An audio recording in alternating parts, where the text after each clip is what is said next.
I'm recording. I usually start off pretty candid. Have you watched my interviews before? Yeah, I did. Oh, okay, nice.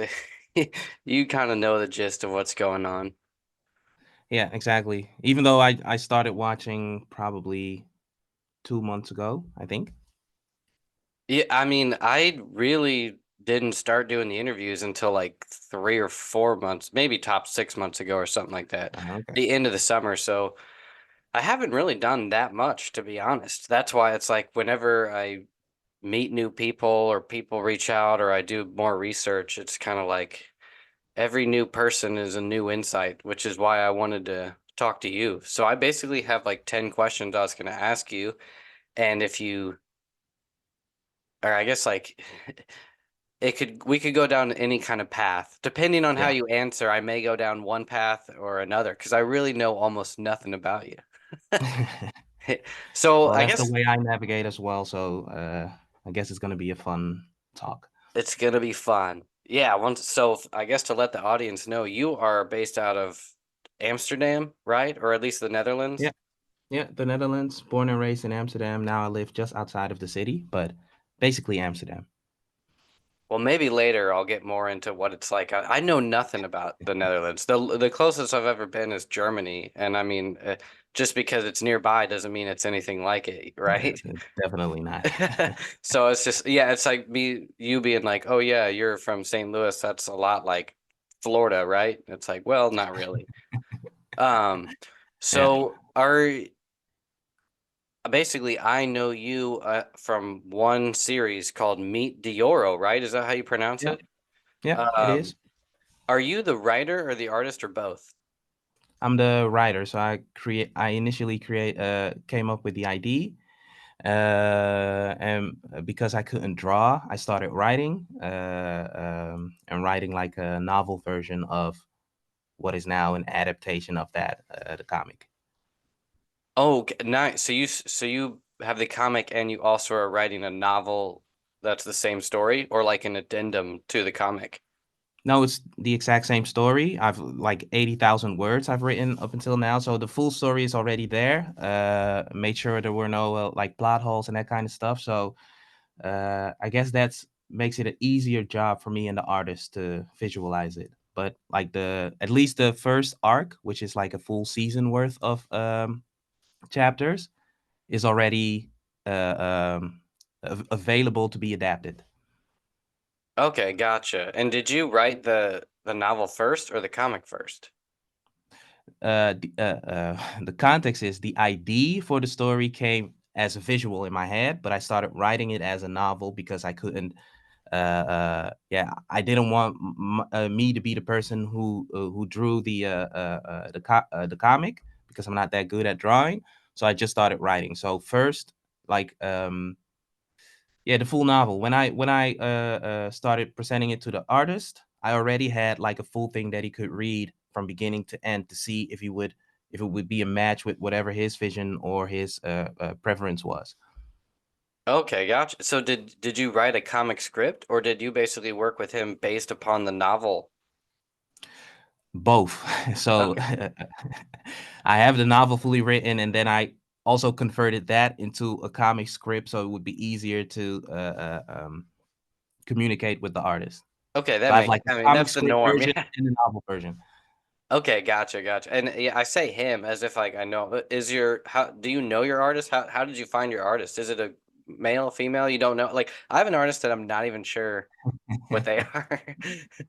It's a not. Uh, It's like totally like behind a blank screen. Like they have a fake name and they don't have any information about them, just their artwork. So I don't know who they are at all. So is I'm just who's your artist? a young artist from Italy. It's a he. So and of course for me it's again context. I partnered up with an artist not just for the visualization but for the entire brand. So he's part of the entire brand as well. So it would be helpful for me to know more about him than just he can draw. So we've had a lot of conversations. We have like weekly video meetings that last about 2 hours each, and that's been for over a year now. So I feel like he's almost my next door neighbor at this point. Nice. Yeah. So he's ride or die. He's essentially your co-creator of the thing. He's not Yeah, just like someone he's you as hired invested. for. No, he's as invested in the story and the characters as I am. So they're as real to him as they are to me. Oh, okay. Awesome. Well, all right, let's now jump back. What is, I don't even know your name. Are you MJ King? Yeah, I am. Okay, okay. Yeah, that'd be fun if you're like, no, that's actually my brother. Yeah, I forgot to say that. Like exactly who you're talking to and who is the artist. So the separation there, because you might have expected me to be the artist as well, or me to be the artist and not the writer. So forgot to make that clear.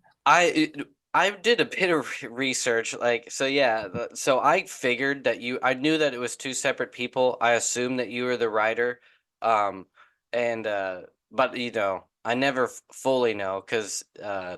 you have a very professional website for Meet Dioro, and that's so I was gonna dive into really everything you've done with that. So I guess like number one is what's so you're on like every digital platform I really know of, all the big ones. You're on Webtoon, you're on Tapas, you're on Manga Plus, you're on Global Comics. What is the main platform that drives eyeballs to your series? You also have a Patreon. Like what's the main like source of readership that you have? And is there any platform that you're like wins or that you're like really suggest like this is the one that really makes a difference or any of those kind of duds or anything like that, or do you like being on all of them and you get different aspects and different pluses and minuses out of all of them? Well, let me start off with saying like Webtoon is probably the most accessible for people, so we have the most audience coming in there. We also have, which you might not have noticed, but there's like I translated it into like 5 or 6 languages, additionally to the English one. So there's like a Spanish version on Webtoon that's doing its own thing with over 3,000 subscribers or whatever, and I have no idea where they came from. But the difference there compared to the English one is that the English one we started releasing once every 2 months, which was not in favor of the algorithm there. And by the time we had like three or four chapters, I decided to translate it into Spanish, which means I could release it more often on the Spanish side, and that kind of triggered the algorithm on the Spanish side, because I released them like once every 2 weeks instead of once every 2 months. So for some reason, the readership grew there. And I just use the others for like there's potential audience there as well, like on Manga Plus, on Global Comics you have potential audience as well. And to me it doesn't matter if whether it's 2 readers or 200. Those could be like really great ambassadors for the brand on the long run. So I feel like I should serve them, which is why I'm on all the different platforms, because there's potential. Oh yeah, I'm right there with you. I mean, every reader matters in the end. And so you're all digital now, but I saw that you have a Kickstarter that's getting ready to launch. Is that for a full graphic novel, or are you going to do a comic or like a Kickstarter for physical comics? Or like, how are you converting the webcomic into a physical Um, well, we're gonna convert it, so we're talking with people who have experience in that, like taking the vertical and changing it to like the traditional version. So we have people that we're talking with. What's your Oh, so other you're question? going to hire somebody to actually do the layout. You're not going to try to do Yeah. it yourself. So no. So the way I am is, if I like doing something, I will. But if I don't have the capabilities of doing it, I'll probably outsource it. Especially if I don't like doing it, because I feel like there is probably someone else that has a passion for it, or has more of a passion for it than I do, and that it would help the project more on the long run if I outsource it instead of trying to do everything myself. I feel you there 100%. So whenever I had a webcomic, I ran a webcomic for about a year and a half on Webtoon, and I only did actually I did on Webtoon and Tapas. But like I hired my artist to do the physical book, and my plan was always to have him make the physical book, and as he was doing it week by week, I would just post it digitally. And once he finished, then I would kickstart the book. I actually Yeah. never got to the Kickstarter for the book because we never actually finished what I wanted as the full graphic. It was my very first like big project. And but what point I'm getting at is I had to then take his physical comic pages and then convert them into a webtoon format, and I did all that layout myself, and it was just so time consuming and such a nightmare. I would be working like late hours trying to adjust these things, and zooming in and cropping and removing the backgrounds, and like because it's a totally different form for people that don't know. It is not the same layout at all. It's Yeah. essentially everything is zoomed in very close, and it's in a very scroll on your phone kind of thing. And so the bubblers have to be bigger to be very easily read. You can't see anything that's like a double page spread on like a physical comic form Exactly. is not like it's actually quite a difficult thing to do. I did it all myself. And then you do all that, and then just like you, I first posted not very often. I think I started week to week on the very first, like, I guess you could say, chapter, Yeah. and then I'd spread it out to like once a month, and right away I started to get a lot of viewers, and so I was like hyped. I was like, day one it's like 1,000 people read this and they're all liking it, and they're like, what is this? And then once I started releasing it like by month, it just quickly like dropped, and like I just went from like thousands to four people looked at it, or like four hearts instead of a bunch. And Yeah. I'm just like, That's tough. I just spent and I started spending way more time on it, and just getting like less out of it, which is eventually why we kind of abandoned the project in a sense, or went on a long hiatus, because I then started focusing on my other physical books. But yeah, so I am 100% with you there, where it's like outsource it if you don't like it, or if it's like wasting time. But yeah, that's interesting. What do you do to, or what did you do, and what do you do to basically promote your comic? And like, what would you say was kind of the main things you did to like get the thousands of followers that you have on, like, you just started posting it like 6 months ago on the platforms, or like 2 months ago? April. April. So okay, so that's yeah, like 9 months or so. That's still not that long to me for kind of as much content as you have out there. But that's what's crazy about the digital world, is they expect a whole bunch week to week. Like, like it's as if you had to front load all that work up front, and like spend years working on it, and then start posting it week to week, which I guess is how most people kind of have to do it, or they're working just nonstop. And I just but anyway, so what do you do to promote it and stuff like that, to get readers Uh, and eyeballs? yeah, and I think there's one question that I forgot to answer is how did Gabrielle, the artist, and I met? Oh Uh, yeah. um, and this question and the context for that, I have to go to the beginning as well, because what was I going to say? Like, um,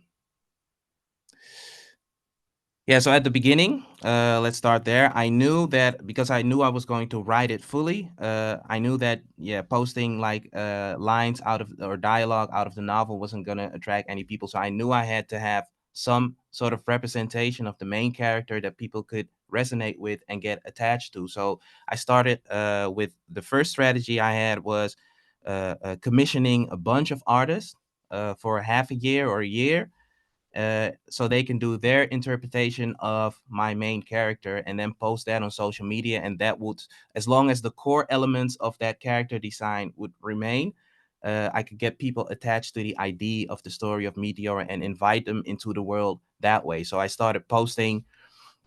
Yeah, I started posting illustrations for the first year. That was 2021, when there was no story, no, at least no comic out, and that just attracted like the illustrator slash manga audience. Everyone that draws or illustrates got attracted to the page because of the commission opportunity. And that's when that's how I built, like, I think the first set of audience followers on social media. That's also how I got to know Gabrielle, because he started by doing a, was it a commission or a fan art? Either one of those, because people also started doing fan art around that time. But that's how I got to know him, and I really liked his interpretation of Dioro. I really, really liked it, and that's when we started talking. And at some point, I was like, "Hey, how about we partner up on this thing?" And because I think you'll be able to visualize the world of Meet the Euro in a way that resonates with me a lot. So I didn't want to push him in towards a specific direction of what the art style should be, or what any type of visualization should be, or character design. I just said, hey, that's your department, and that's how I want to build this relationship slash collaboration. Um, and yeah, I think his art style and the way his interpretation of the story, I think that attracted a lot of people as well. And me just focusing on, okay, I want, when people read about whatever we post or what they see, I want them to read the caption as well and feel like they're inside of the world of Meteor. That was an important thing for me. I didn't want myself or the person behind the brand to be in between the brand and the potential reader. So I made sure that that connection was direct as much as possible. Which I think now, when you look back, there are some people that have been here since like a year and a half ago, and you see that, yeah, at least to me, it feels like the character is as real to them almost as people, I'd say, which is kind of the what was kind of the goal of the strategy, to have people be connected to the brand and the story. And I feel like that is growing the audience at, maybe not at the fast pace, but at the quality pace that I want it to be at. So I think that was an important thing. But yeah, like initially, like the commission run, that attracted a lot of audience, not necessarily like audience that would be there for the story, but that's kind of an explanation for quantity growth.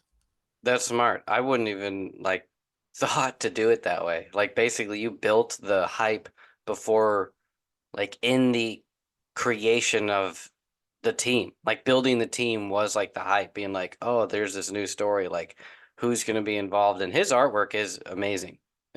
Like well I done agree. on snagging him. 'Cause yeah, it's a really attractive, bright, it, yeah, it's one of those where it's just like, oh yeah, this fits the world that you have built, which was very interesting. I've never seen something open with essentially like dragons carrying people in cages or beings.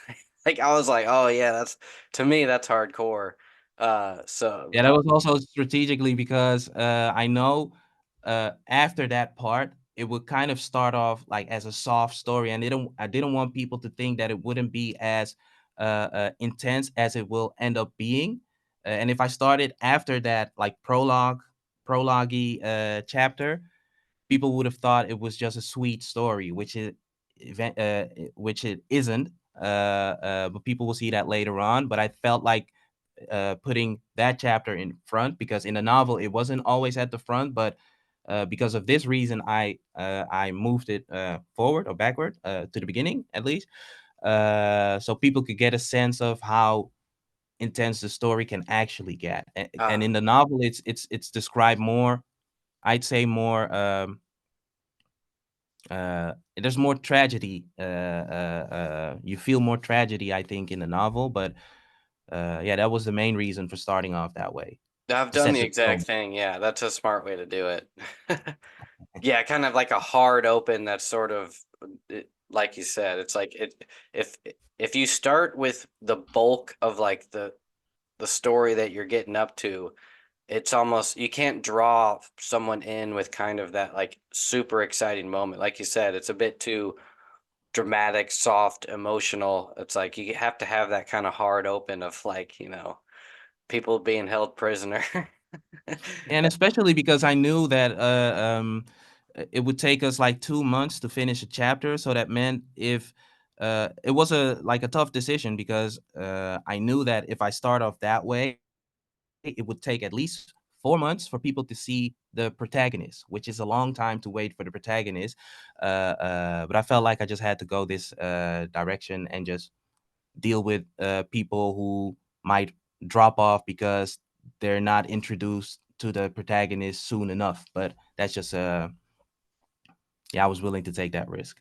Well, yeah, I think it worked out. And I mean, like everything I saw, you get pretty raving reviews or you get like high ratings. So clearly the people are liking it. And that is what's crazy is yeah, not to dive into much of the weeds of writing and story, but it is like I've written multiple things where just like what you did, the lead is almost not the lead, or like you need to know so much of the story before the lead makes sense, but that's not how most of us are used to viewing things. So you have to kind of rearrange it to where the lead is at least introduced, or you have kind of like these flashbacks or something, because otherwise it just doesn't have the like ups and downs at the kind of pacing that people are used to. Back to the business. I could talk about like stories and storytelling all day. Eventually I'm gonna Yeah, me like too. get more into videos like that.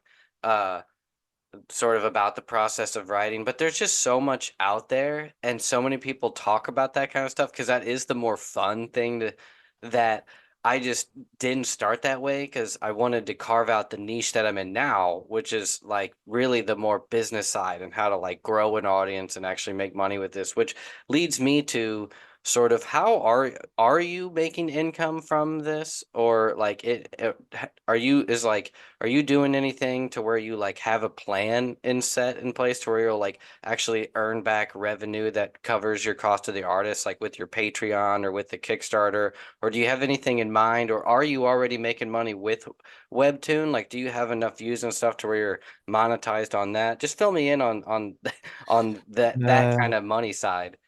yeah, the answer to the last question is no. And that's also not part of the plan to get to generate money through that way through Webtoon, because I don't feel like the percentages or royalty would make sense anyways to have the main focus be that. So that's not the main focus. And yeah, it's not I wouldn't say it's steady, but of course we have a couple of people on Patreon supporting. I had the option, I think it's still on the website, for PayPal, and sometimes people just donate through that way.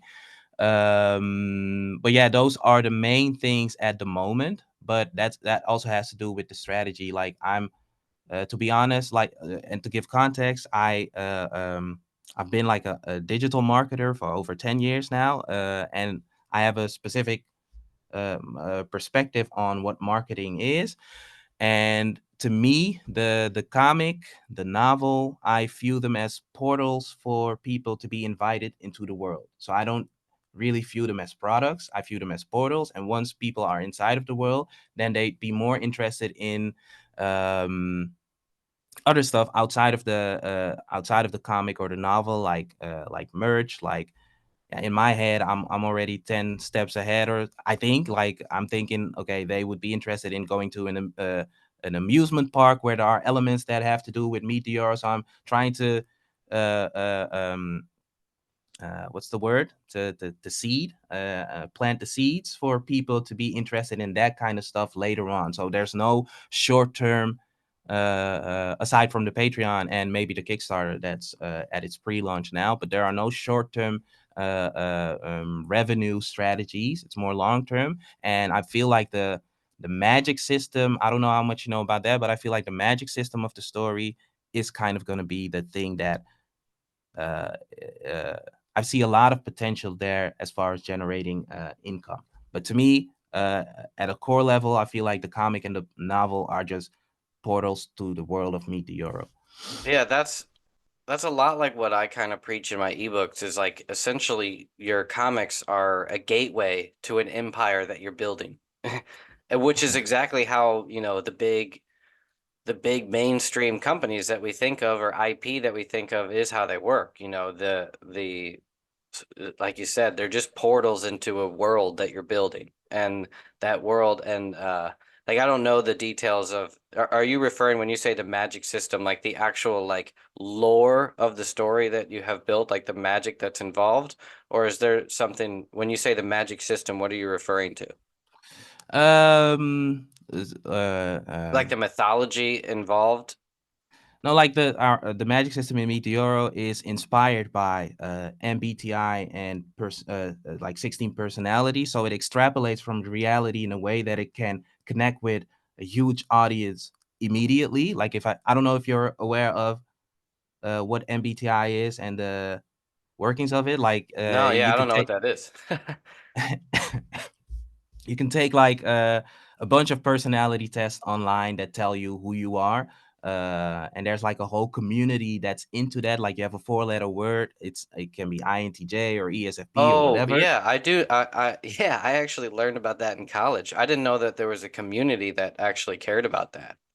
Well, you have people that even tattoo their personality type on their skin. So there's Whoa. like diehard people because if you read something that kind of explains who you are in depth, then that's kind of like an eye that can be an eye opener for you because then you can learn more about yourself and your challenges and how you should navigate the world or how you experience the world and that kind of stuff. So that's and there's more perspectives on personality type. So you have MBTI, but there's others as well. So some people might think MBTI is not the real thing or whatever. So there's like an entire community as far as personality types uh, uh, and these kind of tests that exist. And But that's associated with the magic that's involved in your story?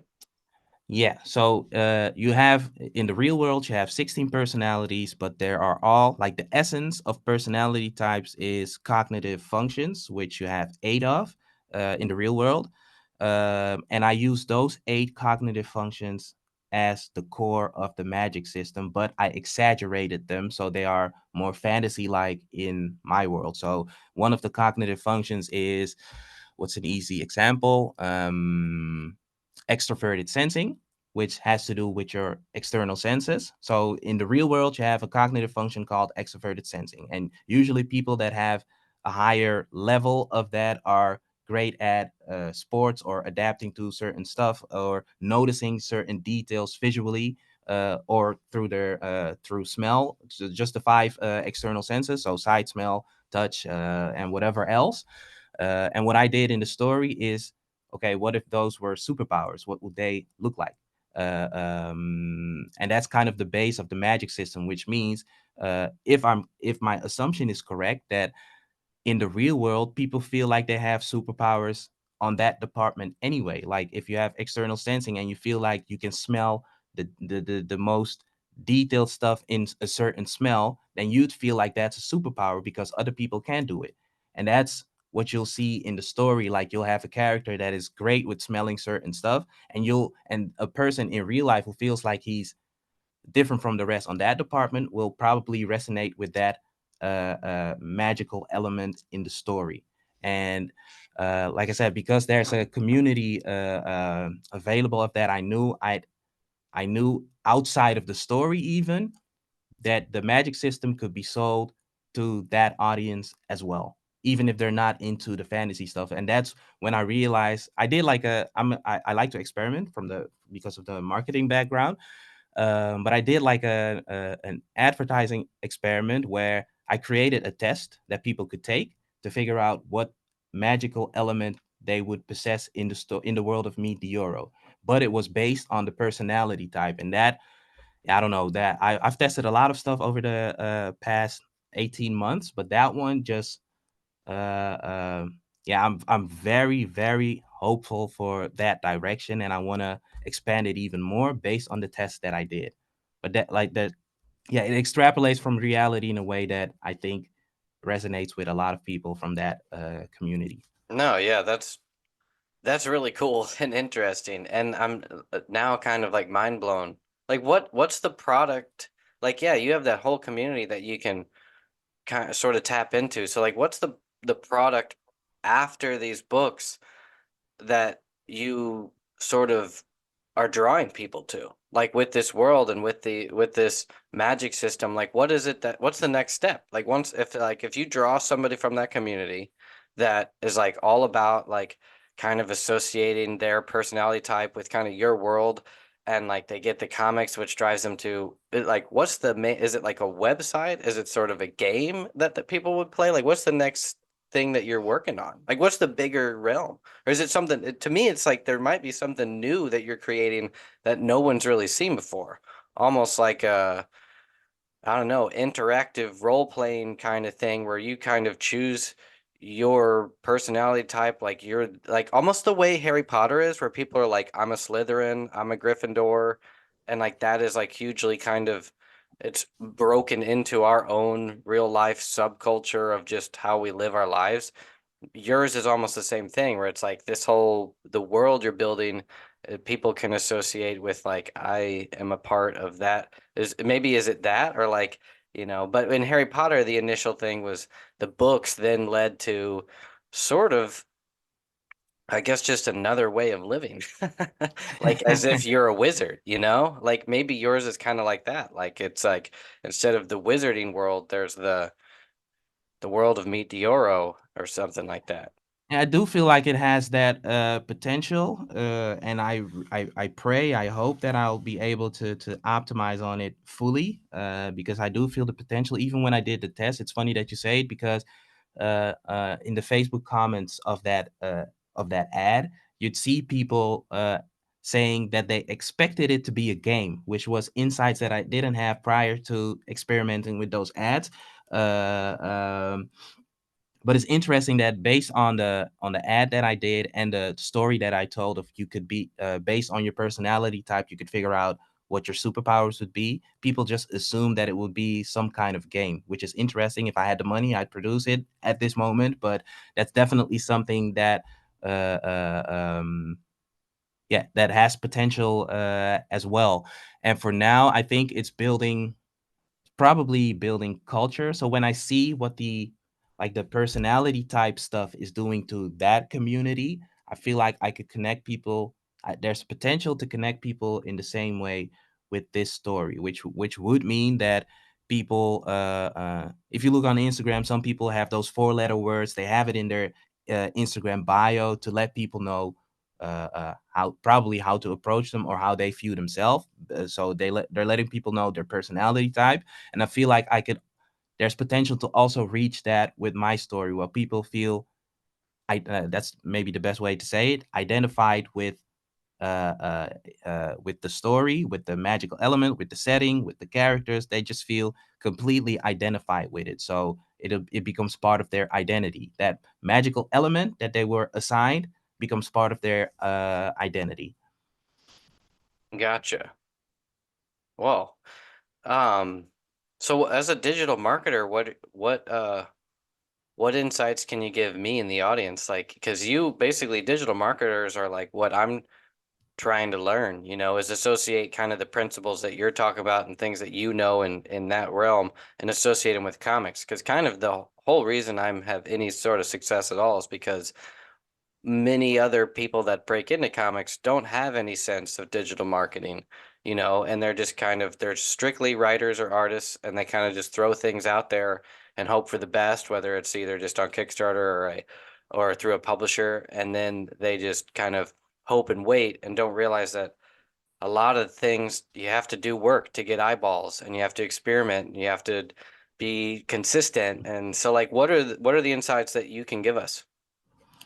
Well, first of all, I'm a digital marketer, but unfortunately and luckily, I'm also a creative person. And what I'm trying to say with that is, I have this idea of how this story should be told. So I'm not always picking the best digital marketing tactics for the brand because I feel like that's like that's contradicting what the long term vision is. So I could be doing stuff that would quickly enhance the growth or the promotional side of the brand, but it just doesn't match with my principles or morals or whatever it is. So I'm not doing that. So I could be growing at a larger scale, but I choose not to do it because it doesn't connect with who I am as a person. So I'm blocking myself in that way. Uh, uh, like I said, I haven't made like I didn't focus on the product or the novel first and trying to sell that. So the results of that is that there's no income on that side. Well, not no, you have a Patreon, of course, but no income coming directly from selling the novels or the books or the readership on Webtoon. So I want to say that up front because my test case will show that if you at the end, if it works, my test case will show that if you believe in the project and you believe in the story you're trying to tell,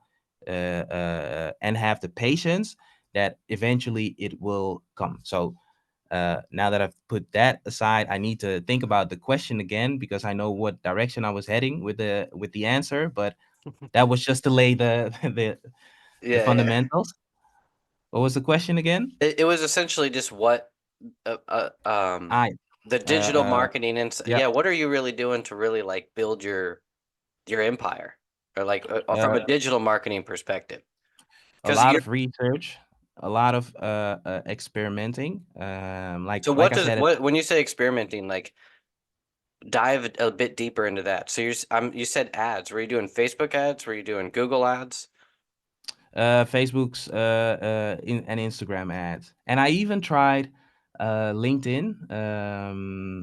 Why was that? To Yeah, to just bombard the publishing industry with the same story, but from the perspective that would make it interesting for the publishers to be interested in. So I also did like a LinkedIn campaign towards that industry. So what were what did the ads look like? Were they um like pictures from the comic, or did they ask questions? Were they before you even had artwork? So they were like kind of like super early experiment? Yeah, fill me in a bit. Uh, LinkedIn. Are you asking specifically about LinkedIn? Either any of the ads that you did that were like your experiments to sort of like draw Ah, eyeballs, yes, learn from your yes. audience, like what did those physically look like? Like if I were to create a similar ad, what would I need to do?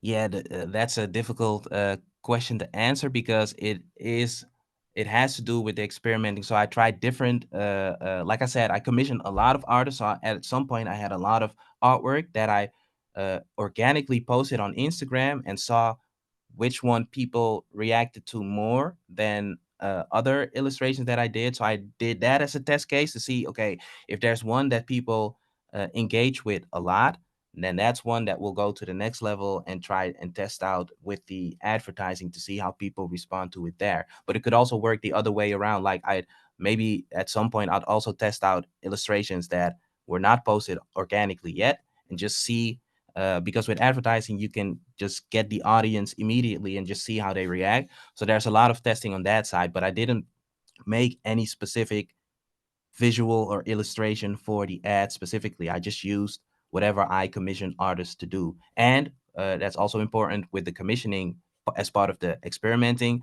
I didn't guide them to what kind of illustration I wanted. I was like, draw this character from your perspective in whatever setting. The only thing that I said is I don't want them to be like just posing like every other illustration. Put them inside of the world. Let them do something. Let the illustration tell a story instead of it being like a photo shoot or whatever it is. So that way I could learn from different perspectives as well. But initially, I just experimented with the illustration that I commissioned artists to do, and that's still what I'm doing. Well, now with Gabriel's art, of course, but it's still what I'm doing now. So it's still uh, you're still being invited into the world. So there's something happening in the illustration that hopefully makes you think, okay, who's this character or what the hell is happening in this illustration. And of course, the art style of Gabriel will attract the people that resonate with the art style. So that is that side of the advertising. So now I'm just kind of mind blown. Essentially, like most people, like myself, we sort of create a book and then you try to get it out there and you try to build an audience based upon that book or that story. And you're like, nope, I didn't do it that way. I essentially found a community, built a world in that community is sort of a part of. And then I essentially using, I guess you could say maybe Instagram or social media in general, I tapped into that audience, built a world that attracted that audience just through descriptions alone, or I guess you could say story or novel or text, and you commissioned people to try to build their artwork or build characters and world build for you. And the people that were interested in sort of your community and your world that you were building, they then got to see you pick and choose the artist that sort of best fit the community that they collectively built together. And then you're now releasing bit by bit a story that's involved in that world that already had a community involved in the creation of it. So you essentially had a built-in community before you had a product, and you're continuing to expand sort of on that way. And that's why you have what thousands and thousands of subscribers on Instagram who follow that world that you've built, and you're now slowly building an audience for Meet Dioro, the comic, Yeah. right? Am I getting that right? Yeah, and the only thing is that the story was already there, so I was hoping that it would resonate with people. So I didn't know upfront that people would resonate with it, but I already had the story or the idea of the story and the character, the way I wanted him to look a little bit. I already had that written. I was just Sorry, how were people reading that story initially before it was a comic? What platform was it on? Was it as like, how are they reading that? I'm telling them through all the social posts. So I'm telling the stories via the captions of the illustrations that not the story, but the like bits of the story. So who the character is, what the world is like a little bit, and fortunately, the illustrations also help. So what I did do is that also helped at some point. Like when I did the commissions, I could, because I already had parts of the story written, I could just use a scene out of something that I had already written, like way ahead of the story, and just let illustrators draw that. So that way, if people would resonate with it, so I did give them like directions, but they were kind of free in how to interpret that direction. But if people would resonate with the illustration, that would also give me the insight that there's something that they're resonating with that is also already inside of the story, because I'm using that as a direction for the illustrators. Like, hey, here's a part. If they didn't know what they should draw, I just gave them like excerpts of the novel. Like, hey, here's an interesting part. Maybe you can see if there's something there that you could illustrate in a nice way. And that also, like, the thing with the illustrators is because I didn't just commission them like you would normally do, like, hey, this is what I want, this is what you should do your thing. I kind of invited them into the world indirectly as well by having them put their interpretation on whatever it is that I was requesting. And that way they had to think about what the character is like and what the world might be like and that kind of stuff. So some of those illustrators, like if you look at the ratio, a lot of those illustrators stayed because they initially were invited in that way, and because it's all connected to the story eventually, there's nothing that has been put out since then that is off brand, really, I'd say.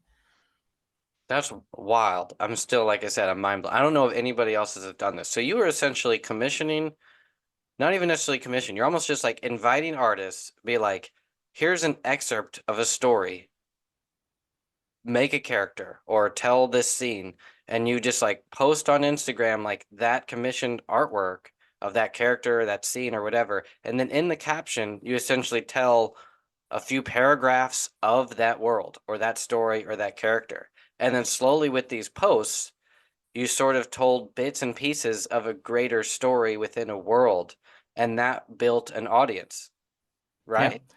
Yeah, and initially, why I targeted for illustrators initially, because I was doing research to see like, okay, what are the big accounts on Instagram in the same realm, and they were all artists who were providing content for artists. But I just then my experimental head triggered because of that idea, and then I thought, okay, so their audience exists of other upcoming illustrators. What's a way for me to tap into that audience where it's beneficial for them?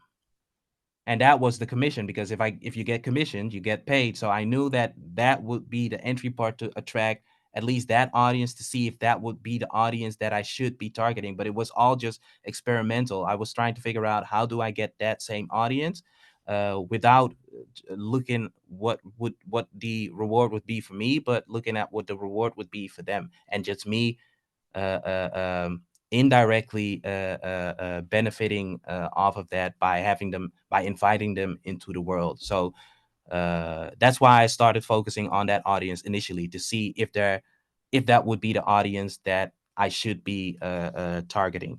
And So the your answer is no, by the way. Later on, the answer is no, but that's how I initially began targeting that audience. and that initial audience was artists that you were essentially like you had an incentive for them to sort of get their artwork out there by doing artwork for your story or for your world Yeah. at least.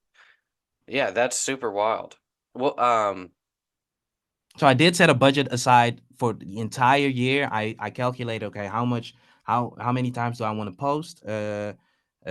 So how many commissions should I do in a year? And that should be the budget. So I put that budget aside so I could commission that without any issues for the entire year. And I also knew that some illustrations would probably perform better than others, so I could repost them like 2 or 3 months later and that kind of stuff. So that I already had that like planned out, uh, the way to approach it.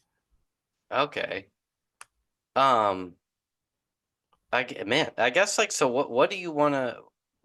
What have you done like that you want to share with us? That's like this is of my experiments. This is what worked. This is some successes I had.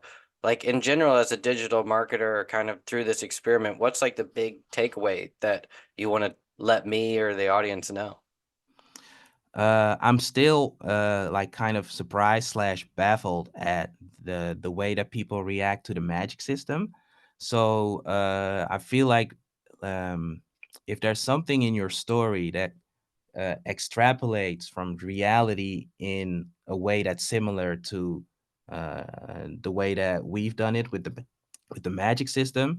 I feel like that's if you have something like that in your story, then that should be the entry point for people to be invited into. I keep saying invited into the world because that's the way I think it should be approached. For people to be invited into the world of your story, because that will make it easier for promotion, for advertising. Like I said, it extrapolates from personality types, which mean that there's an entire community that's interested in that, and then you can target towards that community and have them be uh, uh, uh, invited into the world through that way. So an element that could also and that takes like maybe deep diving into the story that you already have, but an element that could also be its own separate thing outside of the story. And when it's its own separate thing, what audience would it attract then? Because that should be the audience that you probably will have the most diehard or core level fans, and then you connect those to the via that element, you connect them to the story, because that to me that's like long term investment that you could get in that audience. And if you don't have that, or if it's difficult to find, that's one thing that I always say to at least the artists and writers that I see is, don't put yourself in between the audience and again the story. That's just my beliefs. Don't put yourself in between the audience and the story, which means what I saw a lot of artists do is when they post on social media or whatever platform, they say, this is my OC, this is my original character, this is, but by communicating it in that way to the audience, you're always putting yourself in between the story and the audience, because you're saying this is my. So that means it's the perspective is you as the artist instead of the perspective being the story. So if you look at the Instagram for Meteoro, the perspective is from the story itself. I in the beginning, because people were approaching me as if Meteor was an artist account, it kind of rubbed me the wrong way. So I went extra hard on pushing the perspective of the brand, so I could take myself out of it, because I don't want people to see me when they go to meet the hero. I want them to see the characters or the magic system or whatever it is. And yeah, I'm just trying to make that connection between the audience and the story as strong as it can be, and that can be the case if I'm always in between it. So for me, that's an important one.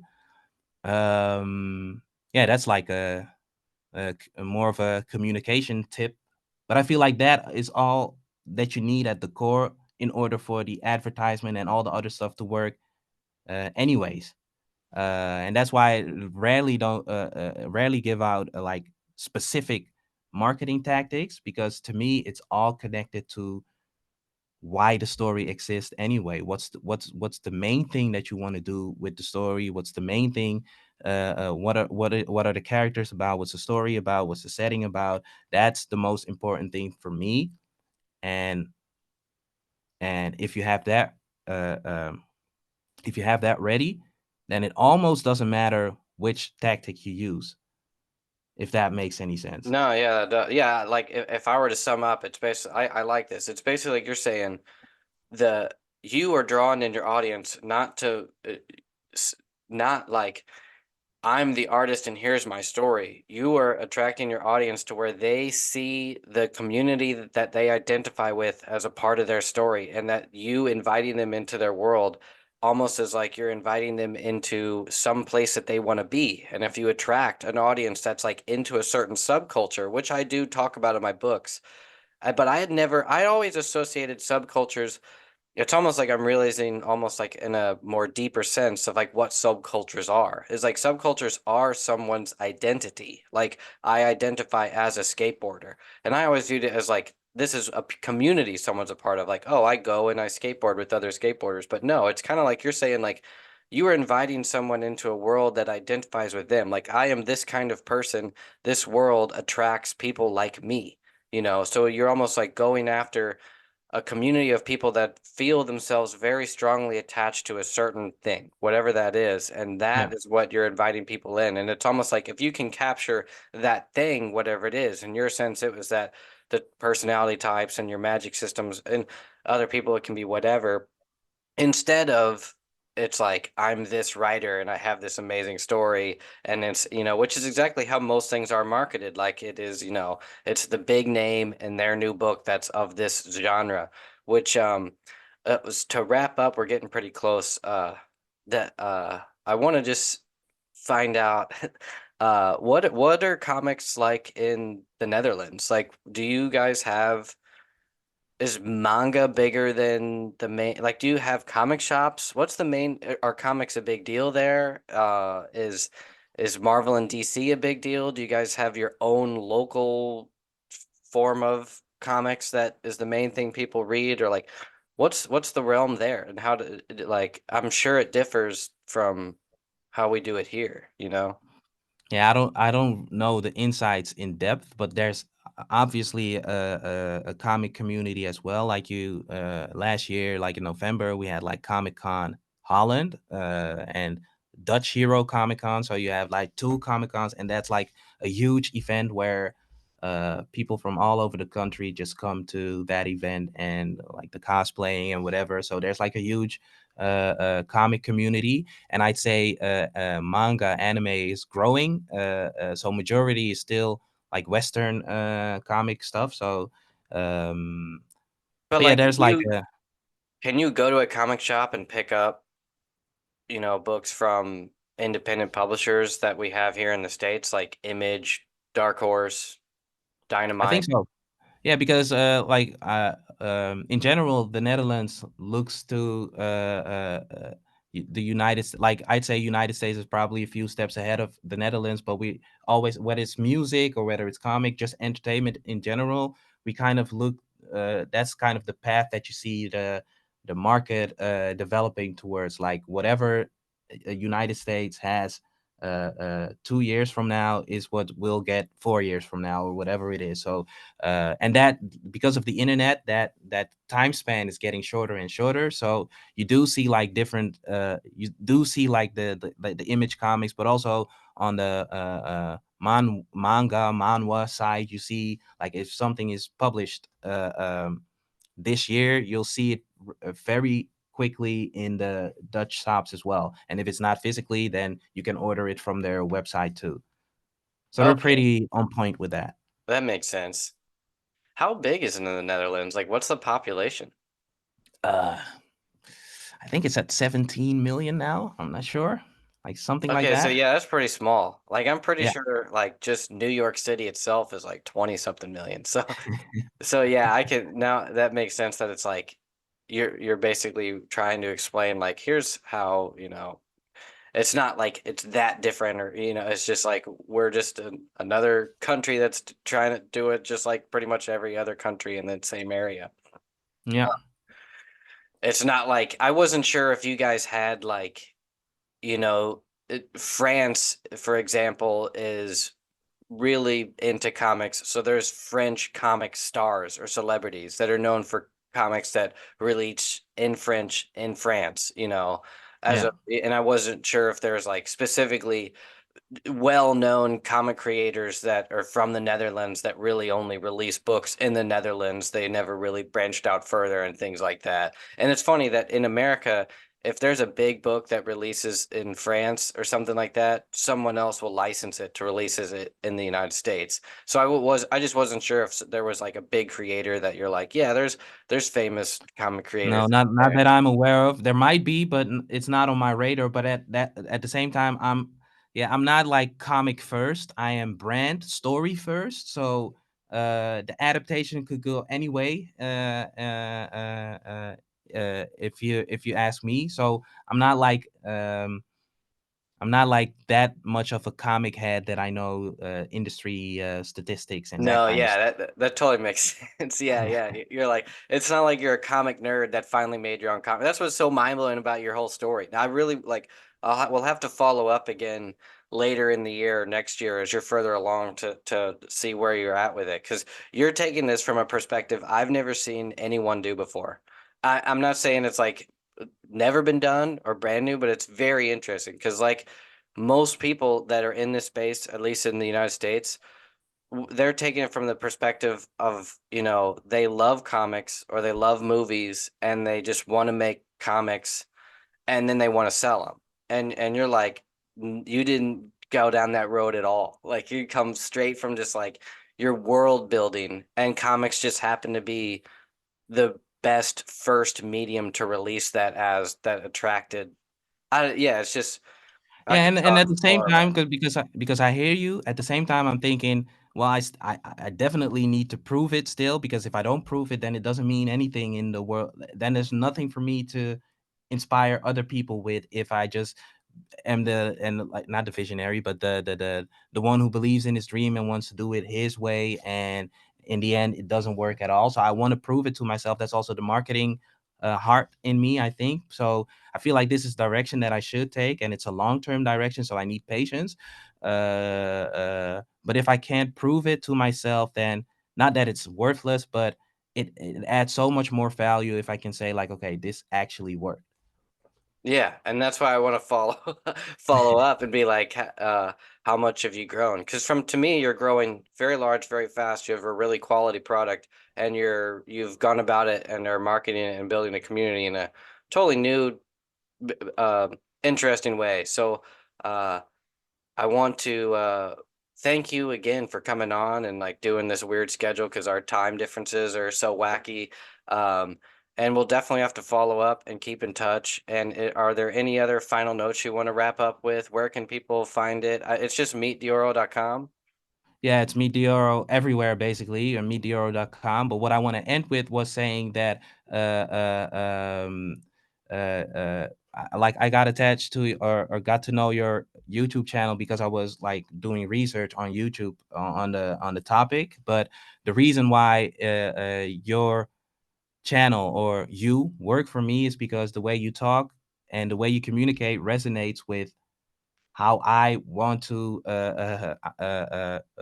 experience, not experience. I don't know what the word is, but the way information should come to me is, yeah, you communicate on that level. So whatever it is that you're saying, I understand it immediately, which is something that I don't always get from the other people in the community. So I wanted to say that, like, it's the way you communicate is the thing that resonates with me, because someone else could be saying the same thing, but the way you approach it is what is resonating with me. And that's something that I like. So that means that whatever topic you talk about is something I'd be interested in, because I know you're talking in a way that lands.